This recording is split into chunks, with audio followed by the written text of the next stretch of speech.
How conscious are you? So we talk heaps about like knowing your niche, knowing your market, who you're talking to, all that kind of stuff. How much of the packet is like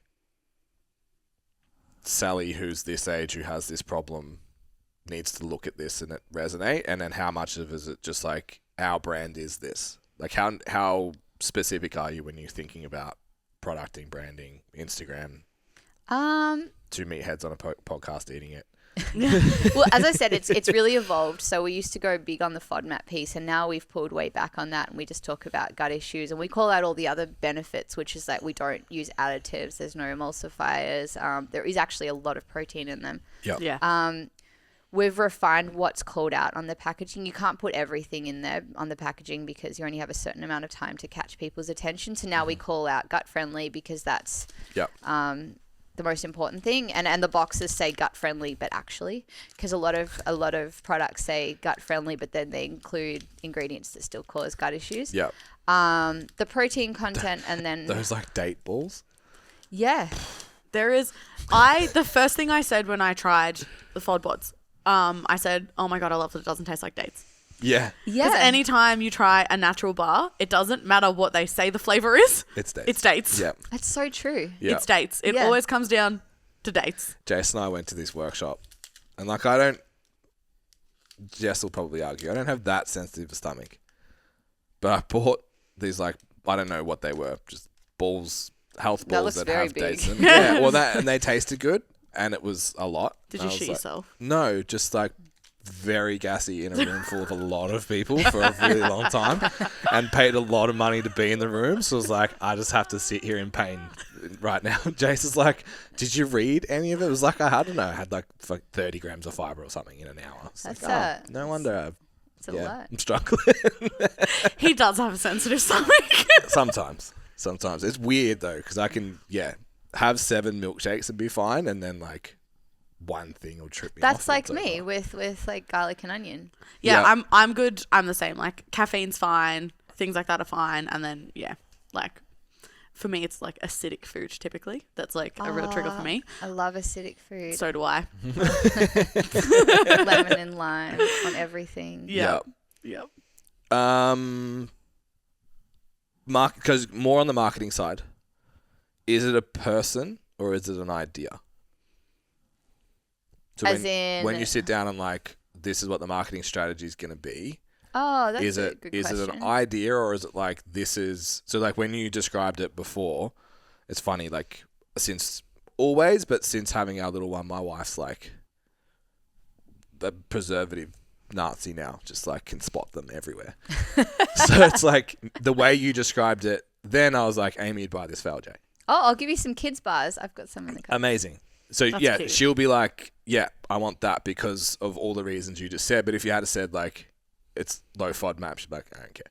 Yeah, I understand what you mean. So is it the 35-year-old mum that's health conscious? Is it busy work people? Or is it just an idea of a solution to a problem that is having a gut-friendly protein bar? How do you target it? Yeah, I think it depends on how big your marketing budget is. Yeah. If you have a really small marketing budget, you have to be really targeted, and that's all you can focus on, and you're providing a solution for those people. So like I said, when we started, it was like low FODMAP protein bars, who wants one.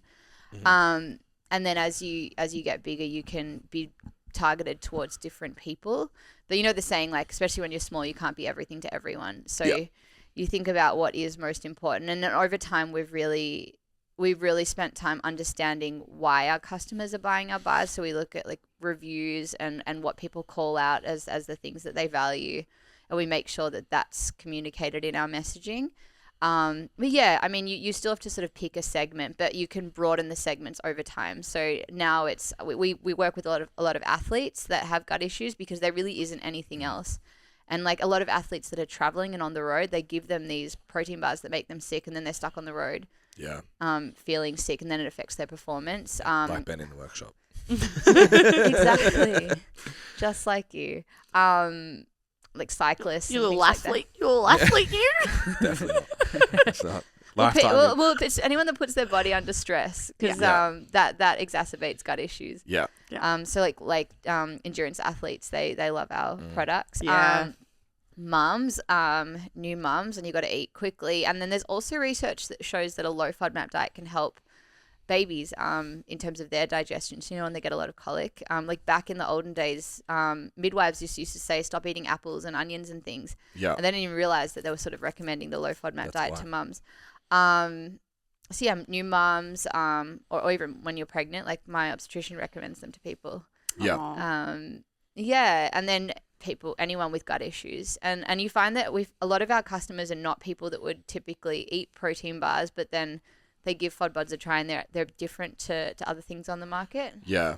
Do you know what I picture? And I don't know if this is accurate or not.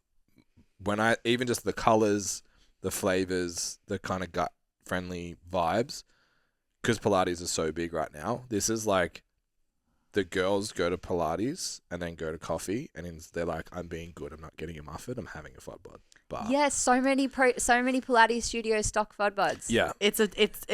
It's such a good introduction to a high protein diet. Yeah. So it tastes good. It's so aesthetically pleasing. Like on the Oh, thank packet, you. for people that are on Spotify, it is like a white background. It's like half baby blue, half this like nice neutral like brown, bit of yellow in the writing. Like I look at that and I'm like, a Lululemon lady's gonna eat that. Yeah.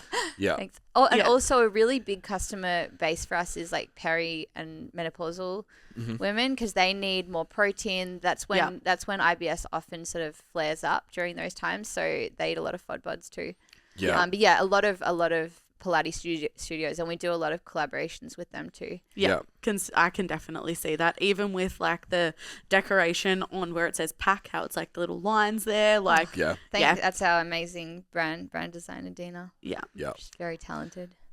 So that's my next question. How much hands-on final approval tick stuff do you still have, or are you just like- everything. Yeah. Yeah, no, I would never. But I also would get people to. I get everyone to look over it. Like I was literally once sitting in my living room, and we were about to print like 100,000 wrappers of the banana peanut bar, and I'm sitting there. That's I'm like, terrifying. looks perfect. And my husband walks behind me, and he's like, protein is spelt wrong, and it was PROTIEN. Is that right? Hang on. Yeah. Yeah, and Whatever and, the wrong way around. Yeah. Yeah, I'm just looking. Yeah, It's it was EI, it was yeah. it was IEN, and it was like big, but I'd been looking at it for so long that I just didn't see it, and I was like literally about to send it off for printing. So yeah, now I've learned to get everyone to look over it. Yeah. Yeah, and just I mean most things that get put out, it's good for everyone to have a look over them, because you can easily miss things. Yeah, for sure. I do have to say, like going back, your answer about niching down when you're smaller, such a good answer. As you were saying it, I was like, oh, this is a clip. Swish. Like this is, I'm like, this is nice. Yeah. Yeah. Oh, thank you. Yeah, I don't often come out with nuggets of wisdom. Obviously, within the PT space, it's like you are niche. Like the goal is like 30 clients. Yeah. So you have to, especially on the internet now, even compared to 5 years ago, we've been hammering this message of like be really specific. Yeah, that makes sense. Like, and because then you get really familiar with different body types and what exercises are going to work for them, and Yeah. Yeah. and then as a person, like if you have the choice of 50 different PTs, you want to go to the one that's going to get the best results because they understand you and your body type They and your solve lifestyle. your problem. Yeah. Yeah, That's the thing. Like, yeah. The biggest one for us is probably language. So it's making sure that we speak the way our clients would speak.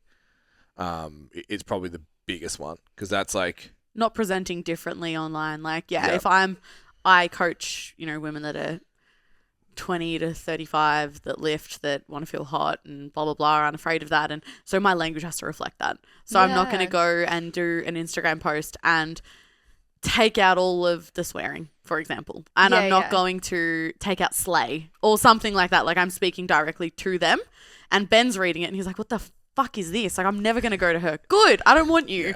So it's like, that's the goal. it's one of those. So, I love that so many people are getting into being strong. yes. Like it's so much different to 10 years ago. And obviously you can still become obsessive about things, but like I've got a daughter, I'd rather her be obsessive about being strong than being skinny. Yeah. That's such music to my ears. How old are you? I didn't ask. I'm 36. Yeah. God, that's a rude question. No, I'm kidding. I don't care. I've aged about 20 years since kids and FODBUD, so Yeah. That's a It's mood. it's a big, That's a mood. Yeah. big commitment. I didn't have what are these wrinkles called? crow's feet. Crow's feet. I didn't got so many of them. I didn't have crow's feet 12 months ago. Yeah. And now I've got Opening them. a gym will don't do have that. Oh no, but I do. It's the fringe. It's yeah, everything's just strategically and it's not the Botox. It's fine. Yeah, so Jess manages our U-Strong gym, which is out in Seaford. Yeah, She- awesome. She's built it from the ground up. Similar story, just like Jess was the only one there. And we would just Zoom call and make sure she was okay and she'd go back. It's Now fun, right? she's You got a look team back and and you're like, it was crazy, but you learn a lot and it was fun. 100. I don't know how I did it. It was. Yeah. It wasn't even that long ago. Yeah. But I don't know Was how it before you had your son? No, it was only last year. 9 Oh months. wow. Yeah. So he was 2. He was 2, and I was running every class, doing every marketing call, doing every sale. Everyone's like the boys, We carried helped, the guys. back end. We helped. Yeah. We built the equipment. It's just if you, I was there for that too though. I was there. But it's I mean, you embody what you're trying to sell, Well, right? Like and the you're problem- super fit, you eat well, and I mean, I'm assuming both of those things. Thanks. Yeah. I mean, I try. No, and it was the same thing. It's like we're solving a problem for women that have spent their whole life chronically dieting, trying to be skinny, wanting to be in an environment where they're getting comfortable to be strong and not feel judged, and want to do it with the support of other people, not by themselves. Yeah. In a small group environment. So we created that, and it's something that I embody. And very similarly, like FODBODs, you're like that used to be my problem. That used to be something that's the problem of a lot of women that I coach, all of that. And then, we solved that problem with U-Strong. Wonder if Yeah. the bars would do well out there. Yeah, they would. I feel like our audience would eat Absolutely. it up. The 9:30 class would eat Who's the that worst? shit up. The worst pun ever. I just said they'd eat it up. Yeah. I'm disappointed in myself. I love that though. I didn't even realize that was a pun. I Yeah. just thought you meant It they would wasn't on- literally eat It them. Yeah. wasn't So on. I was like, sweet. Yeah, it wasn't they on would eat them up. purpose. Yeah. No, nice. Well The done, Ben. good thing about embarrassed FODBUDs, myself. you can eat them before a workout because they don't feel really heavy. They feel gross. Are yeah. they? Yeah. What's the split?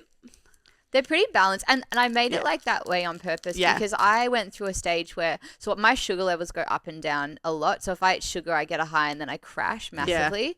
And I actually had gestational diabetes with both of my pregnancies. Oh. So I think my body just does weird things with sugar. So then I tried cutting out sugar altogether, and I was drinking heaps of Diet Coke, and I was eating the most delicious Quest bars every day. I just got a trauma response to Quest bars. My body actually just like ceased up. I call them Play-Doh bars. I shouldn't say that live. I know. I mean, That's fine. it's an amazing brand. I was eating a lot of them. So Yeah. And I just did weird things to my hormones. Like I didn't get Yeah, my right. period for a bunch of months because I wasn't eating sugar. And then it was weird when I started creating FODBUDs and I was eating sugar again, my body just like returned to normal. So I just wanted something that was sort of reflective of a meal. Like it's not meant to be a meal replacement, but it's like it's got fats, it's got sugar, it's Yeah. got protein. It's So got for everything. those listening, it's in the bar. It's 15 grams of protein, 18 grams of carbs, and 8 grams of fats. So Yeah. it's like a nice little split there. and It's good the- fats. It's And the 2 grams of fiber, so you're not going to shit yourself. Yes, exactly. it's the perfect. I think it's the perfect servo snack. 100%. Like if- Except think about who's going to the servos. They're not looking for yeah, No, I they're- get yet. Meet I the get pie. caught out. Change. Meat Yeah. pie, full sugar monster kind of Yeah. vibes. I get caught out heaps. So it's like even like leaving after the pod. If I don't bring a meal, it's like I need to get home. I need an hour. Yeah. I have an hour and I need to get to food, and that hour is gonna suck if I don't eat. Whether I feel sick or get like clammy and stuff or not, but it's That is just gonna be exactly rough. me. I know that feeling like where your hands Yeah. get all clammy. I've like run into supermarkets before and you like quickly grab whatever. Yeah, That's kind of my vision for FODBUDs is that they'll be everywhere yeah, because so many people end up buying stuff that isn't good for them because they're in a hurry and they're sort of put on the spot. yeah, yeah. So this for me is that because it's like enough fat, enough fiber that it's just satiating. The calories aren't too high. It's not gonna wreck your day if you drop an extra one in there. I just want to yawn. Just slight intermission in the podcast while our faces do things. I was calling someone the other day and the voice message picked up. I was like an important call and voice message picked up, and I realized that it was an answering machine, and I sneezed like right into the phone.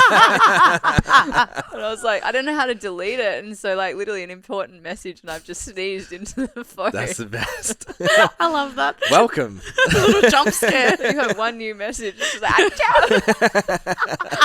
That's great.